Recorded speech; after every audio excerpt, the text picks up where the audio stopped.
So the first thing that affects line weight is depth. And the way that we illustrate depth through line is that we have objects overlap each other. That's one way. So for example, I'm going to draw this circle right here. Okay, it looks like a great circle. I'll label that number 1. And then I'm gonna draw another circle right behind it. This time I'm gonna make it a little smaller to indicate that it's going back into perspective. Label that number 2, 3. Number 4, and that's great. You know, we can see that it's going back into perspective. Let's put a horizon line right here, and you know, we give that illusion that there's some 3D space happening, right? It's pretty good. It's not bad, you know.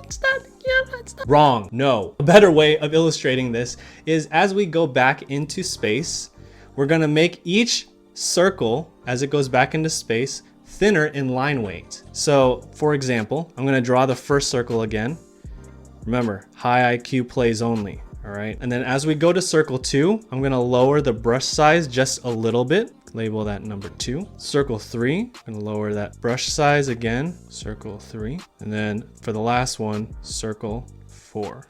Now that we have each circle progressively getting thinner in line weight as it goes farther back into perspective, we get a better illusion of depth through this technique right here. Thin line weight as it goes back into the distance. A lot of artists in comic books use this technique in order to separate the subject from the background. You know, you don't want to have a thick background with like these trees right here and then have your subject with, you know, thick lines as well, because then you can't see anything. What you want to do is that you're going to be, you know, have your subject right here and then have the, you know, if you have trees in the background, you're going to want them thinner in the background to make your subject stand out more. Let's go ahead and take a look at this one guy I have right here. I don't really know who this artist is. He probably earns about like $1 million or something per drawing, but let's go ahead and see exactly what he's doing here. So the thing that we just learned about is line work in pertaining to depth. So we have this section right here with all the people. All right, this section, if you can see all the line work, especially like it's even more extreme right here. All this line work is thicker than the background, this castle and like the land. And when I zoom up, you can even see that some of these lines don't even connect. They kind of like disappear like to a dotted line. So if you don't want to trust me, some random guy on the internet who thinks he knows what he's doing, trust this guy because I'm pretty sure he's a millionaire. The second thing that affects line weight is light side and dark side. So the general rule for light and dark is that as we get closer to the light source, those lines will be thinner than the lines that are farthest away from the light source. For example, I'm gonna go ahead and make a circle again. I'm gonna make a sphere. I'm gonna make a sphere right here, you know, and we can, and we're gonna go ahead and give it a nice shadow on this side. You know, that looks great, right? So perfect. I'm such a good artist. I know what I'm talking about. And we're gonna go ahead and give it a cast shadow right here, you know. And yeah, you know, it kind of gives that illusion of, you know, light and shadow. The lines are pretty good. It's pretty good, right? You know, yeah. Wrong. The best way to illustrate light and dark is to thin the lines as it's closer. You know what? I'm just gonna show you. I already said that, okay? The light source is coming down here from the top left, and we're gonna copy that as well for the second sphere. So as we start off with the top, we're gonna start off thin, and as we start to disappear away from the light, we're gonna slowly increase the thickness of our line work and then slowly thin it up again, and then boom, boom. And that's just like way better, man, way better.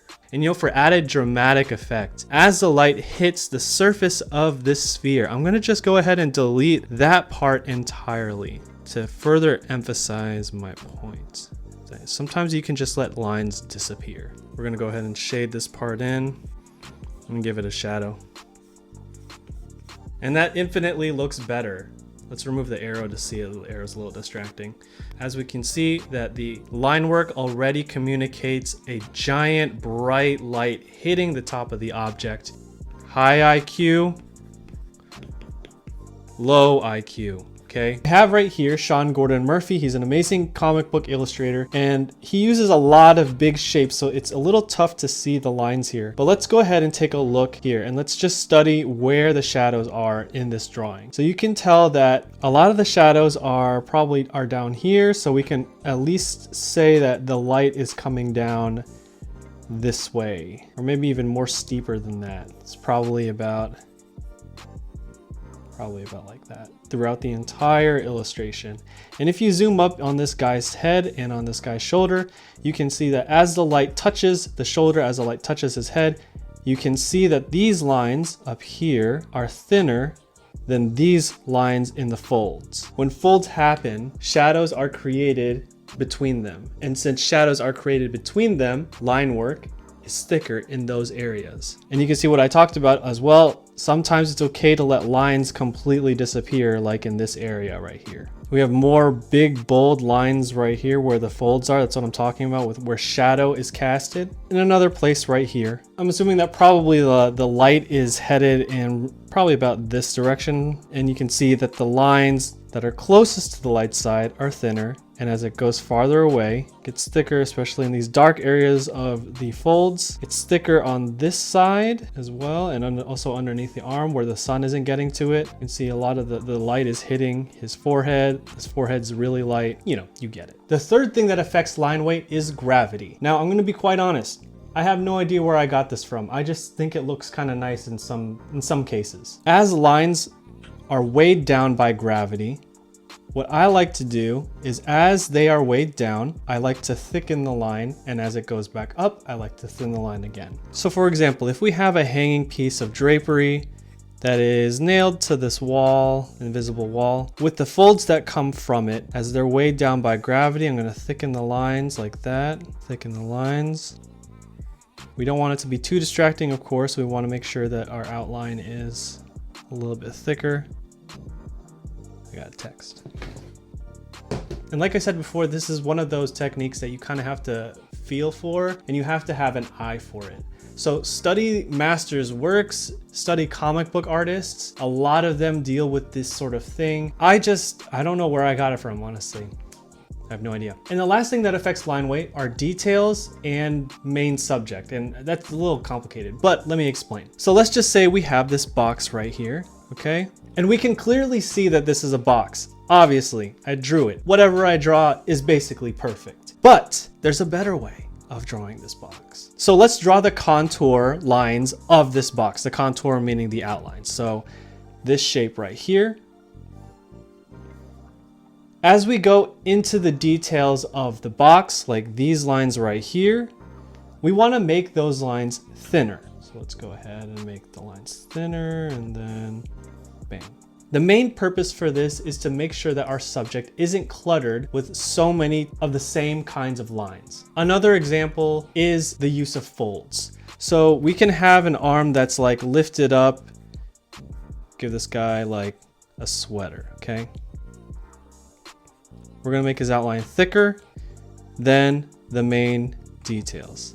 See, we can draw the wrinkles in this arm right here. The details of the sweater, the lines can be thinner. That way we don't have anything distracting. Clarity is one of the most important things about illustration because you're trying to get a message across, whatever that will be. So we gotta make sure that our drawings are not cluttered with too much of the same kind of line weight. So right here, I wanna make sure that you know that this is a person. So I'm gonna have the contour lines be really dark, really bold. I'll draw a head right here. I draw better than this, I promise. But for example, let's draw the arm here, let's draw the body. This guy looks really weird. And then for the detail, let's add the details to the sweater. So we have a lot of wrinkles underneath the arm, and we'll keep those thinner. We have a lot of hanging folds from the sweater. Let's just say this is a really loose sweater. So he's gonna have a lot of hanging folds like this. Now, how distracting would it be if these wrinkles were the same thickness as the contour lines? It can be a little bit distracting. Now, I know for a few comic book artists, a lot of them can draw details with the biggest lines, and for some reason they work out. I have not figured out how they do it. Whenever I do it, it looks super ugly. For example, one of the guys is, I just bought this comic book, I haven't read it yet, but he wrote The New Frontier. It's a DC comic book, and you can look that up. But he had such dark details within his line work, and it looks amazing. Let's go ahead and look at another one of Sean Gordon Murphy's work. This is his Tokyo something comic book or whatever. He has a lot of detail happening in this drawing. A ton of stuff is happening. But let's go ahead and look at this tree, which is the